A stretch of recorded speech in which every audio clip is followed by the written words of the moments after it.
Hi hello ಎಲ್ಲರಿಗೂ ನಮಸ್ತೆ. Welcome to my YouTube channel. Friends, ಇಂದಿನ ಸೆಷನ್ನಲ್ಲಿ ನಾವು PSTR, GPSTR ಮತ್ತೆ HSTR ಈ ಎಕ್ಸಾಮ್ಸ್ಗಳಿಗೆ ಹೆಲ್ಪ್ಫುಲ್ ಆಗುವಂತೆ ಕೆಲವೊಂದಷ್ಟು ಇಂಪಾರ್ಟೆಂಟ್ ಇಂಗ್ಲಿಷ್ ಕಾನ್ಸೆಪ್ಟ್ಗಳನ್ನು MCQ ಥ್ರೂ ಸಾಲ್ವ್ ಮಾಡ್ತಾ ಹೋಗೋಣ. ಮೊದಲ ಪ್ರಶ್ನೆಯನ್ನು ನೋಡಿ. Choose the correct sentence. ಇಲ್ಲಿ 4 ಸೆಂಟೆನ್ಸ್ ಅಥವಾ ವಾಕ್ಯಗಳನ್ನು ಕೊಟ್ಟಿದ್ದಾರೆ. ಈ 4 ವಾಕ್ಯಗಳಲ್ಲಿ ಯಾವುದು ಕರೆಕ್ಟ್ ಅಂತ ನಾವು ಗೆಸ್ ಮಾಡಬೇಕು. ಆಪ್ಷನ್ಸ್ ಅನ್ನ ನೋಡಿ. He go to school every day, he goes to school every day, he going to school every day, he gone to school every day.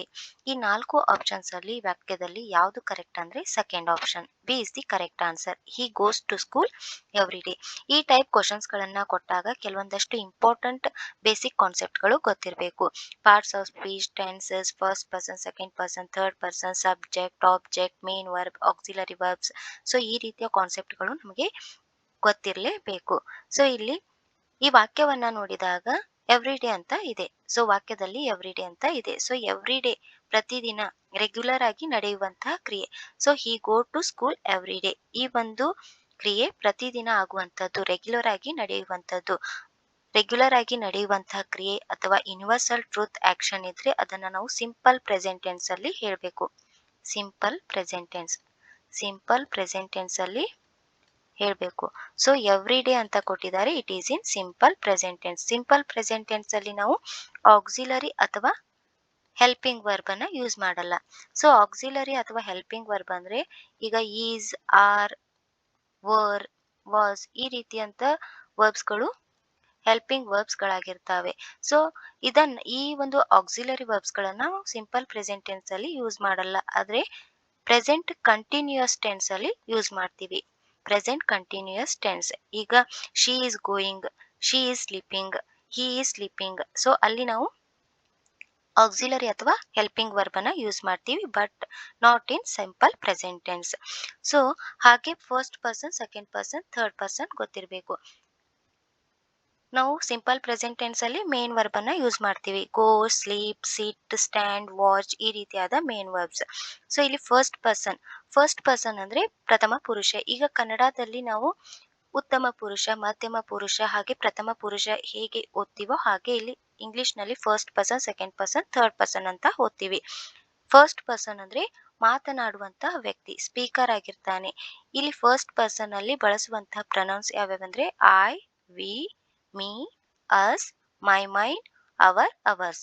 ಇವು ಫಸ್ಟ್ ಪರ್ಸನ್ ಪ್ರನೌನ್ಸ್. ಹಾಗೆ ಸೆಕೆಂಡ್ ಪರ್ಸನ್ ಅಂದ್ರೆ ದ್ವಿತೀಯ ಪುರುಷ.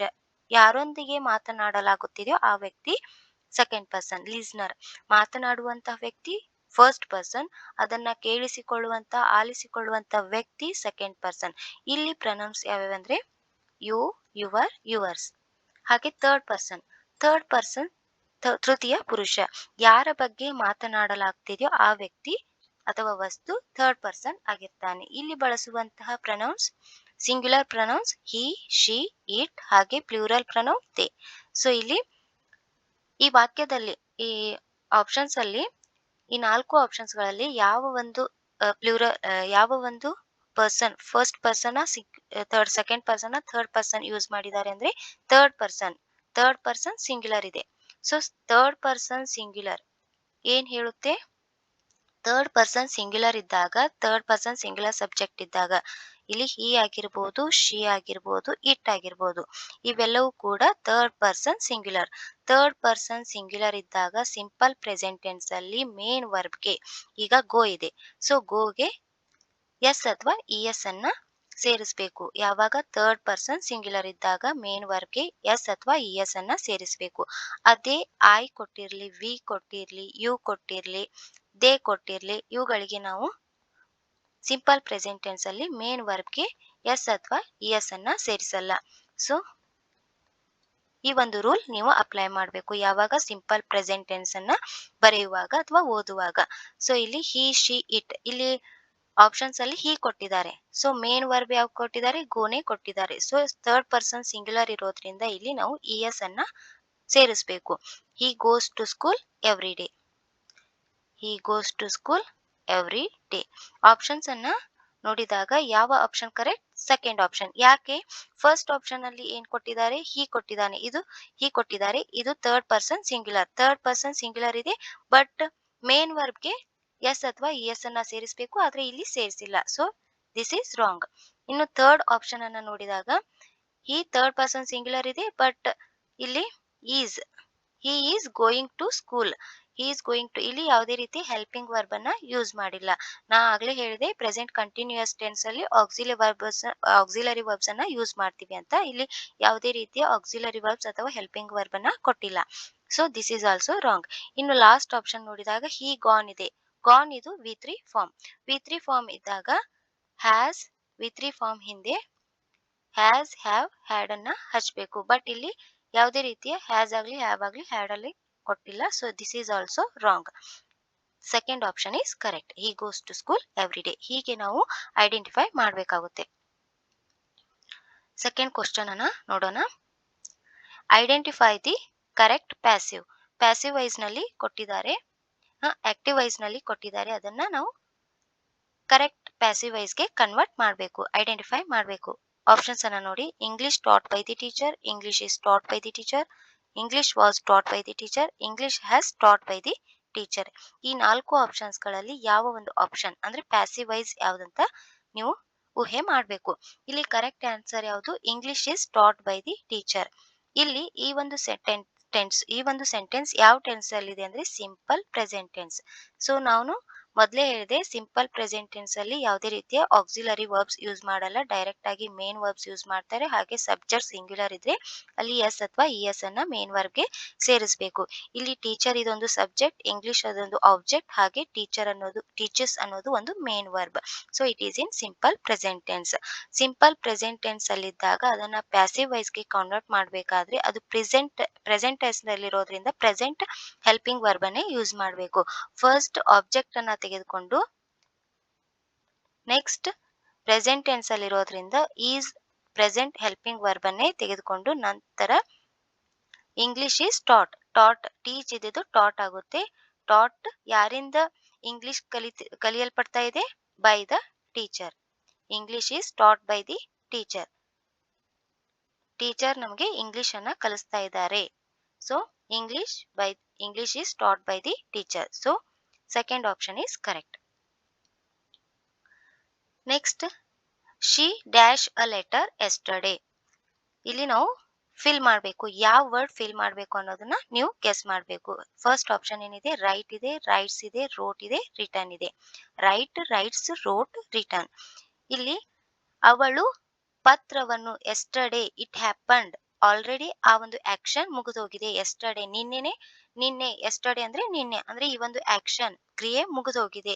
So ಇಲ್ಲಿ ನಾವು past use ಮಾಡಬೇಕು, present ಎಲ್ಲ past use ಮಾಡಬೇಕು. ಅವಳು ಪತ್ರವನ್ನ ಬರೆದಳು, ನಿನ್ನೆನೆ ಪತ್ರವನ್ನ ಬರೆದಳು. ಸೊ ಇಲ್ಲಿ ಆಪ್ಷನ್ಸ್ ಅನ್ನ ನೋಡಿದಾಗ ರೈಟ್ ಇದು ಪ್ರೆಸೆಂಟ್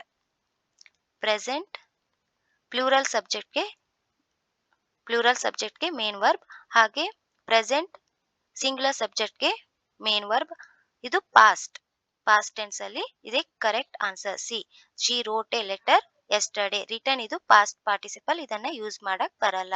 ಸೊ ಆಗ್ಲೇ ಹೇಳಿದೆ ರಿಟರ್ನ್ ಇದೊಂದು ಪಾಸ್ಟ್ ಪಾರ್ಟಿಸಿಪಲ್ ಅಥವಾ ವಿ3 ಫಾರ್ಮ್. ಇದಕ್ಕೆ ಹ್ಯಾಸ್, ಹ್ಯಾವ್, ಹ್ಯಾಡ್ ಯೂಸ್ ಮಾಡಬೇಕು. ಬಟ್ ನಾವು ಕರೆಕ್ಟ್ ಆಗಿ ಕ್ವಶನ್ ನೋಡಿ ಕ್ವಶನ್ಗೆ ಯಾವ್ದು ಆಪ್ಷನ್ ಕರೆಕ್ಟ್ ಇದೆಯೋ ಅದನ್ನೇ ಚೂಸ್ ಮಾಡಬೇಕು. ಇದು ನಿನ್ನೆನೆ ಆಗಿರುವಂತ ಆಕ್ಷನ್ ಆಗಿರೋದ್ರಿಂದ ಪಾಸ್ಟ್ ಯೂಸ್ ಮಾಡಬೇಕು. ಪಾಸ್ಟ್ ಅಲ್ಲಿ ಬರೆದನು ಅನ್ನೋದಕ್ಕೆ ಏನಂತೀವಿ ಇಂಗ್ಲಿಷ್ ನಲ್ಲಿ? Wrote. So she wrote a letter yesterday. So third option is correct. Next ನೋಡಿ, she sings beautifully. The word beautifully is, ಇದೇನು ಅಂತ ನಾವು ಗೆಸ್ ಮಾಡಬೇಕು. ಆಪ್ಷನ್ಸ್ ಅನ್ನ ನೋಡಿ. Noun, verb, adjective, adverb. So beautifully ಅವಳು ಸುಂದರವಾಗಿ ಹಾಡುತ್ತಾಳೆ. ಬ್ಯೂಟಿಫುಲಿ ಇದೊಂದು ಏನು ಅಂತ ಕೇಳಿದ್ರಿ, ಅದೊಂದು ಆಡ್ವರ್ಬ್. ವರ್ಬ್ ಅನ್ನ ಡಿಸ್ಕ್ರೈಬ್ ಮಾಡ್ತಾ ಇದೆ. ಸೊ ಸಿಂಗ್ಸ್ ಅನ್ನೋದು ಒಂದು ವರ್ಬ್. ಹೌದು, ಅವಳು ಹೇಗೆ ಹಾಡ್ತಾ ಇದ್ದಾಳೆ? ಬ್ಯೂಟಿಫುಲಿ, ಸುಂದರವಾಗಿ. ಅಂದ್ರೆ ವರ್ಬ್ ಅನ್ನ ಡಿಸ್ಕ್ರೈಬ್ ಮಾಡುವಂತ ಪದಗಳೇ ಏನಾಗಿರ್ತವೆ? ಅಡ್ವರ್ಬ್. ಇಲ್ಲಿ ಸಿಂಗ್ ಅನ್ನೋದು ಒಂದು ವರ್ಬ್. ಅವಳು ಹೇಗೆ ಹಾಡುತ್ತಾಳೆ ಅಂದ್ರೆ ವರ್ಬ್, ಕ್ರಿಯೆಯನ್ನ ಡಿಸ್ಕ್ರೈಬ್ ಮಾಡ್ತಾ ಇದೆ. ಸಿಂಗ್ಸ್, ಅವಳು ಹೇಗೆ ಹಾಡ್ತಾ ಇದ್ದಾಳೆ? ಅವಳು ಚೆನ್ನಾಗಿ, ಸುಂದರವಾಗಿ ಹಾಡ್ತಾ ಇದ್ದಾಳೆ. ಚೆನ್ನಾಗಿ, ಸುಂದರವಾಗಿ, ಈ ರೀತಿಯಾದಂತ ಪದಗಳು ಅಡ್ವರ್ಬ್ ಆಗಿರ್ತವೆ. ಅವು ವರ್ಬ್ ಅನ್ನ ಡಿಸ್ಕ್ರೈಬ್ ಮಾಡ್ತಾ ಇರ್ತವೆ. ಸೊ ಆ ಪದಗಳು ಆಡ್ವರ್ಬ್. ಇಲ್ಲಿ ಬ್ಯೂಟಿಫುಲಿ ಅನ್ನೋದು ಆಡ್ವರ್ಬ್ ಆಗಿರುತ್ತೆ. Next, select the correct question tag. She is a doctor. Options: is not she, does not she, was not she, is she. ಇದರ ಮೇಲೆ ನಾನು ಈಗಾಗಲೇ ಒಂದು ವಿಡಿಯೋ ಅಪ್ಲೋಡ್ ಮಾಡಿದ್ದೀನಿ. ಯಾರು ನೋಡಿಲ್ವೋ ಅದನ್ನ ನೋಡಿ. ಕರೆಕ್ಟ್ ನಿಮಗೆ ಕ್ವಶನ್ ಟ್ಯಾಗ್ ಮೇಲೆ ಒಂದು ಕ್ಲಾರಿಟಿ ಅನ್ನೋದು ಬರುತ್ತೆ. ಸೊ ಇಲ್ಲಿ ಶಿ ಇಸ್ ಅ ಡಾಕ್ಟರ್ ಕೊಟ್ಟಿದ್ದಾರೆ. ಇಲ್ಲಿ ನಾನು ಫಸ್ಟ್ ಕ್ವಶನ್ ಟ್ಯಾಗ್ ಮಾಡಬೇಕಾದ್ರೆ ಏನ್ ಫಸ್ಟ್ ಸ್ಟೆಪ್ ಹೇಳಿದ್ದೀನಿ, ಪಾಸಿಟಿವ್ ನಲ್ಲಿರೋದು ನೆಗೆಟಿವ್, ಪಾಸಿಟಿವ್ ನಲ್ಲಿದೆಯಾ ಅಥವಾ ನೆಗೆಟಿವ್ ನಲ್ಲಿದೆಯಾ ಅಂತ ನೋಡ್ಕೊಳ್ಬೇಕು. First step is whether statement is in positive or negative. ಆನಂತರ ಅಲ್ಲಿ ಸಬ್ಜೆಕ್ಟ್ ಯಾವುದು ಮತ್ತೆ ಹೆಲ್ಪಿಂಗ್ ವರ್ಬ್ ಯಾವುದು ಅಂತ ನೋಡ್ಕೊಳ್ಬೇಕು. ಇಲ್ಲಿ ಹೆಲ್ಪಿಂಗ್ ವರ್ಬ್ ಈಸ್, ಹಾಗೆ ಸಬ್ಜೆಕ್ಟ್ ಶಿ. ಇಲ್ಲಿ ಹೆಲ್ಪಿಂಗ್ ವರ್ಬ್ ಯೂಸ್ ಮಾಡಿ ಪಾಸಿಟಿವ್ ನಲ್ಲಿದ್ದಾಗ ಅದನ್ನ ನೆಗೆಟಿವ್ ಟ್ಯಾಗ್ಗೆ ಕನ್ವರ್ಟ್ ಮಾಡಬೇಕು. ಇಲ್ಲಿ ಪಾಸಿಟಿವ್ ಇರೋದ್ರಿಂದ ನೆಗೆಟಿವ್ ಟ್ಯಾಗ್ ಮಾಡಬೇಕು ಈಸ್ ನಾಟ್. ಅಲ್ಲಿ ಸಬ್ಜೆಕ್ಟ್ ಯಾವುದು she, is not she correct. ಇಲ್ಲಿ ಡಸ್ ನಾಟ್, ಸೊ ಇಲ್ಲಿ ಡಸ್ ಕೊಟ್ಟಿಲ್ಲ, ಈಸ್ ಕೊಟ್ಟಿದ್ದಾರೆ, ಯೂಸ್ ಮಾಡಬೇಕು. It is in present, so we do not use was. ಹಾಗೆ ಈಸ್ ಶಿ, ಇದು ಆಲ್ರೆಡಿ ಪಾಸಿಟಿವ್ ನಲ್ಲಿರೋದ್ರಿಂದ ನಾವು ನೆಗೆಟಿವ್ ಟ್ಯಾಗ್ಗೆ ಕನ್ವರ್ಟ್ ಮಾಡಬೇಕು. ಇಲ್ಲಿ ಯಾವ ಟ್ಯಾಗ್ ಕೊಟ್ಟಿದ್ದಾರೆ, ಪಾಸಿಟಿವ್ ಟ್ಯಾಗ್ ಕೊಟ್ಟಿರೋದ್ರಿಂದ is not she correct. So this is today session. ಈ ಒಂದು ವಿಡಿಯೋ ನಿಮಗೆ ಇಷ್ಟ ಆಗಿದ್ರೆ ಲೈಕ್ ಮಾಡಿ, ಶೇರ್ ಮಾಡಿ, ಸಬ್ಸ್ಕ್ರೈಬ್ ಮಾಡಿ. Thank you.